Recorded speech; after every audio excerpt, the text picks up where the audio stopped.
In front of me is Infinix Note 60 Pro, and today I would like to show you how you can find all your downloads.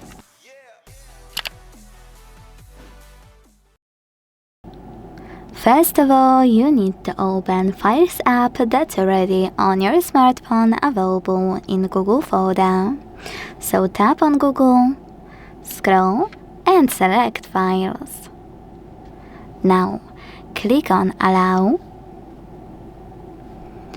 and then select Downloads under Categories. Last but not least, click on any file you wanna open and wait.